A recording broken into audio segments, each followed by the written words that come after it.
लगभग आधी रात का समय था। एक नवयुवक अपने हाथ में एक बैग पकड़े हुए शायद अपने घर की ओर बढ़ रहा था, लेकिन उसके चेहरे पर एक अजीब सा डर था।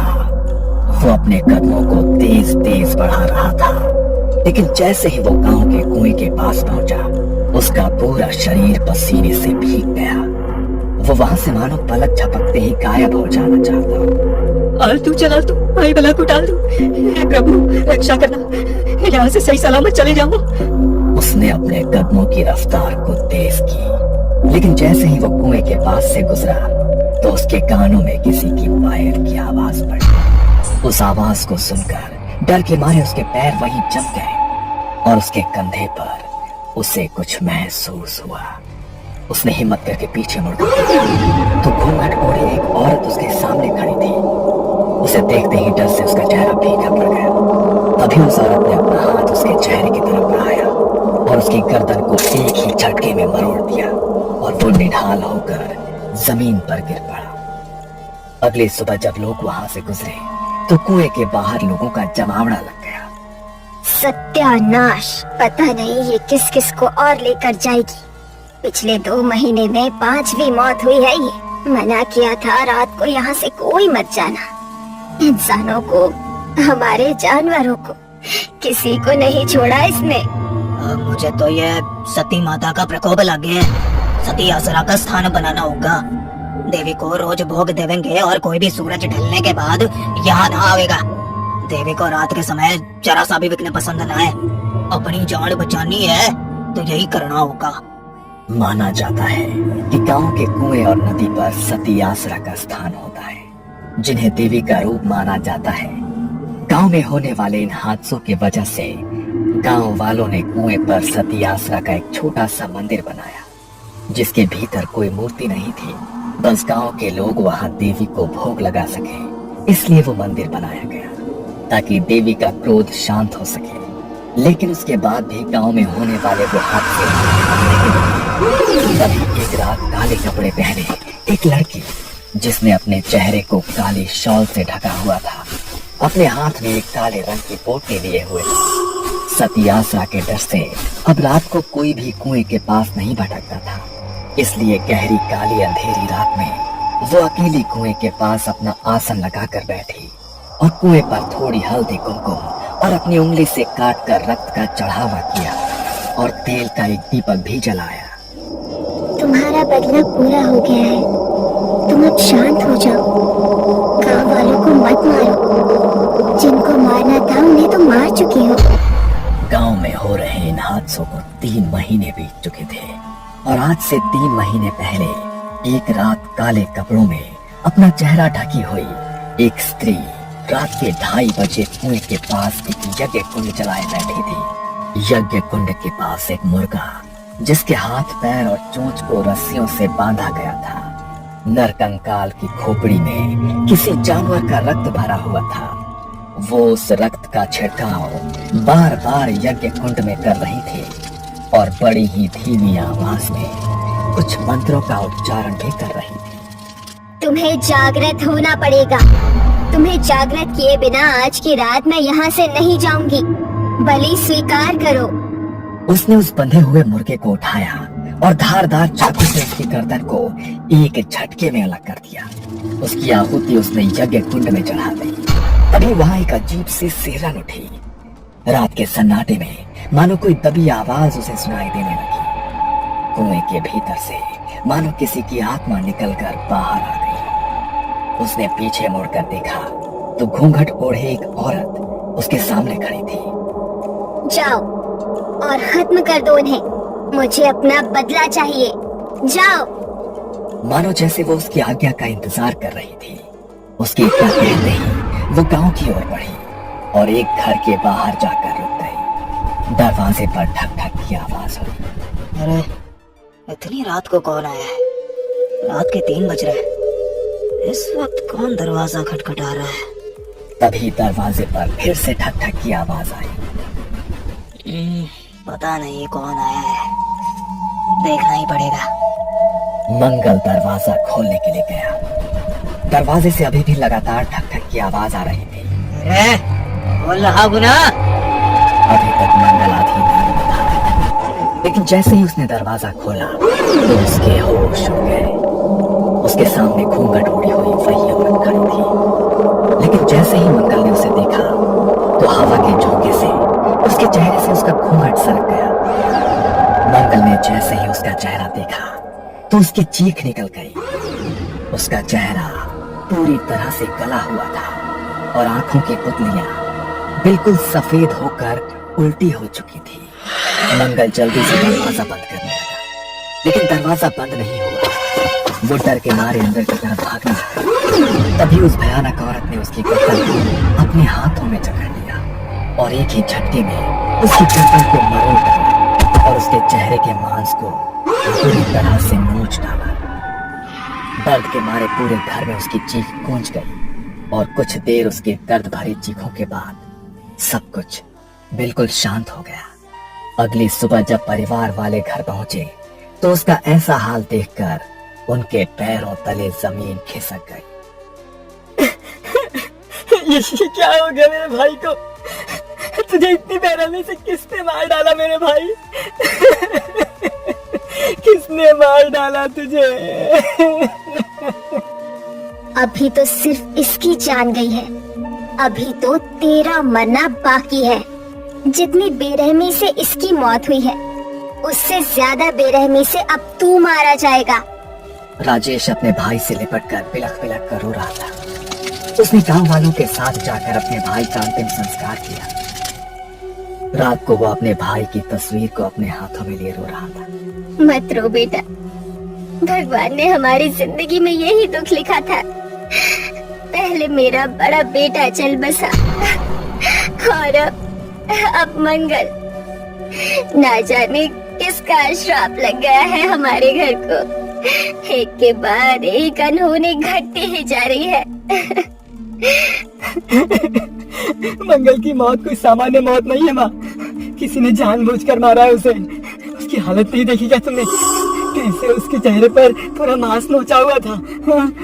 मैं वो फिर से याद नहीं करना चाहता हूँ माँ, लेकिन जिसने भी मेरे भाई के साथ ऐसा किया है, मैं उसे ढूंढ कर निकालूंगा। नहीं छोड़ूंगा उसे माँ, मैं नहीं छोड़ूंगा उसे। उन दोनों की आंखों के आंसू रुकने का नाम नहीं ले रहे थे। 13 दिन बाद मंगल की सभी अंतिम क्रियाएं पूरी हुई। घर में बिल्कुल सन्नाटा पसरा हुआ था। राजेश अपनी माँ के कमरे में गद्दा डालकर सोया हुआ था। तभी रात के लगभग 3 बजे दरवाजे पर वही ठक ठक की आवाज हुई। उस आवाज से राजेश की नींद टूट गई। उसने घड़ी में समय देखा तो वो भी हैरान रह गया। इतनी रात को घर पे कौन आया है? फिर से दरवाजे पर ठक ठक की आवाज हुई। माँ की नींद ना टूट जाए इसलिए राजेश बिना सोचे समझे दरवाजा खोलने चला गया। लेकिन जैसे ही उसने दरवाजा खोला, उसके सामने भी वही घूंघट वाली औरत खड़ी थी। उसने अपने चेहरे से अपना घूंघट हटाया और सीधे राजेश की गर्दन की ओर हाथ बढ़ाकर एक ही झटके में उसकी गर्दन को मरोड़ डाला। वो उसी वक्त निढाल होकर जमीन पर गिर गया। उसे चीखने का भी वक्त नहीं मिला। अगले दिन उसके अंतिम संस्कार की क्रिया की गई। लेकिन ये सिलसिला यही नहीं रुका। जैसे ही राजेश की मौत के 13 दिन बाद उसकी अंतिम क्रियाएं पूरी की गई तो उसके अगले दिन घर के आंगन में उनकी माँ का मृत शरीर मिला, जिनके चेहरे का मांस मानो किसी वैश्य दरिंदे ने नोच लिया। सबसे बदकिस्मती की बात यह थी कि उनका क्रियाकर्म करने के लिए अब घर में कोई भी उनका वारिस, कोई भी सदस्य नहीं बचा था। ना जाने इनके परिवार को तो किसकी नजर लग गई है। तीनों बच्चे मर गए, राधा भी मारी गई। इन तीनों की मौत ही सामान्य ना है। मन्ने तो लगे है कि किसी ऊपरी हवा ने ही इनके पूरे खानदान को खत्म किया है, वरना ऐसा हंसता खेलता परिवार ऐसे खत्म नहीं हो सकता।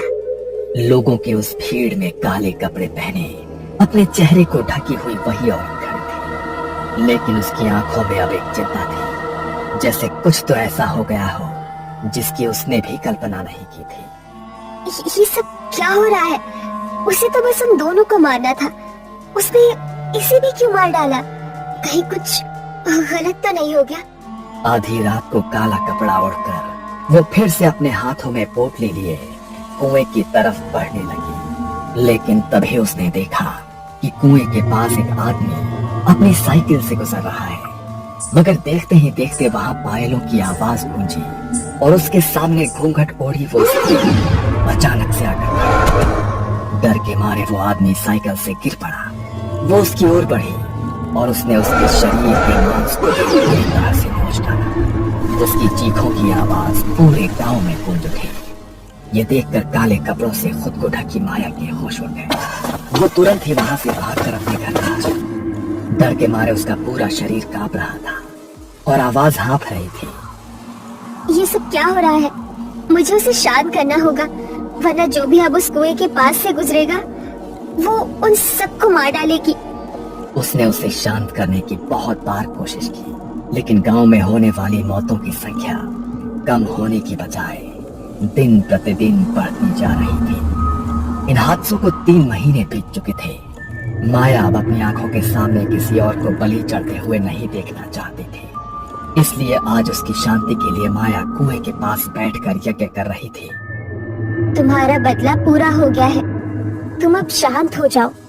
गांव वालों को मत मारो, जिनको मारना था उन्हें तुम मार चुकी हो। अब क्यों तुम गांव वालों की बलि देने पर तुली हो? तभी अचानक वहां बहुत जोर से हवा चलने लगी, जैसे कोई उसे अपनी मौजूदगी का एहसास कराना चाहता हो। कुएं की मंडेर पर जल रहा वो दीपक हवा के झोंके से बुझ गया और उसे भी अपने आसपास पायल की आवाज सुनाई देने लगी। उसने पीछे मुड़कर देखा तो वही औरत उसके सामने खड़ी थी। उसके चेहरे से घूंघट हट चुका था और उसका भयानक चेहरा गुस्से में उसे ही देख रहा था। देखो, तुम्हें शांत होना होगा। तुम अपनी छोटी बहन को इस तरह नहीं मार सकती। मैंने तो बस तुम्हारे बदले के लिए तुम्हें जागृत किया था। तुम दूसरों की जान क्यों ले रही हो? उन्होंने तुम्हारे साथ जो किया उसका बदला ले लिया है ना तुमने? आज से 4 महीने पहले गांव के एक घर में मातम का माहौल था। घर के बड़े बेटे का उसकी शादी के कुछ समय बाद ही निधन हो गया था। घर में 2 जवान बेटे थे जिनकी नजर अपनी विधवा जवान भाभी पर पड़ गई थी।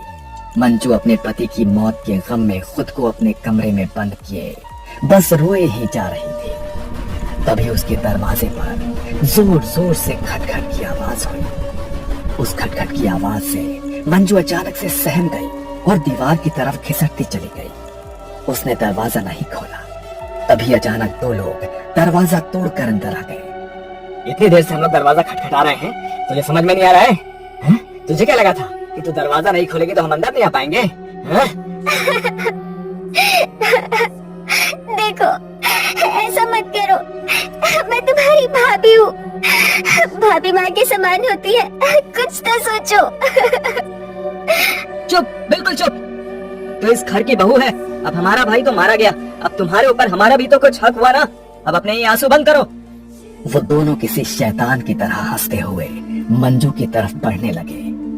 मंजू इस तरह अपनी इज्जत को अपने हाथों बर्बाद होते नहीं देख सकती थी। उसने उन्हें धक्का मारा और बाहर की तरफ भागी। वो दोनों भी उसके पीछे पीछे भागे। उनसे अपना पीछा छुड़ाने के लिए वो गांव के कुएं की तरफ दौड़े और उनसे अपना रक्षण करने के लिए कुएं के अंदर कूद गई। अब क्या करें?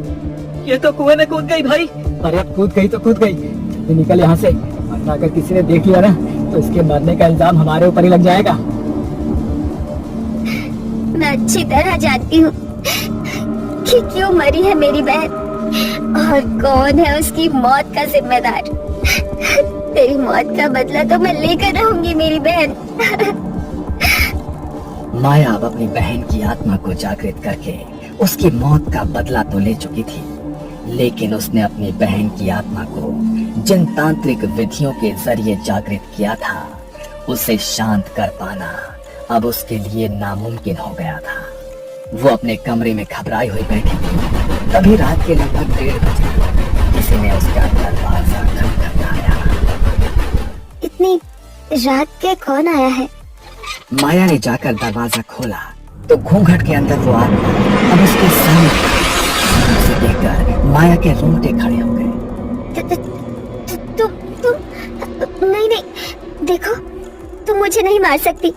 मैंने तो तुम्हें इसलिए जागृत किया था ताकि तुम अपनी मौत का बदला ले सको। होश में आओ। मृत्यु के बाद आत्मा किसी की सगी नहीं होती। माया ने उसे जागृत तो कर दिया, लेकिन अंत में वो खुद भी उसकी मौत का कारण बन गई।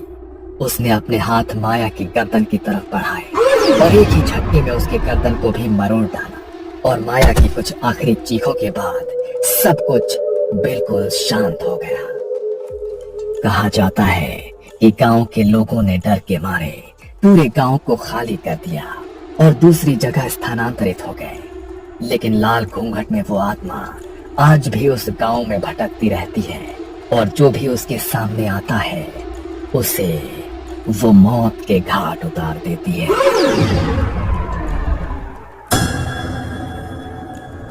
ये कहानी आपको अच्छी लगी हो तो हमें सब्सक्राइब करें, हमारा इंस्टाग्राम और फेसबुक पेज जरूर फॉलो करें। अगर आपके पास ऐसे ही कोई कहानी हो तो हमें कमेंट बॉक्स में भेजें। हम कोशिश करेंगे कि अगली एनिमेटेड स्टोरी आपकी होगी।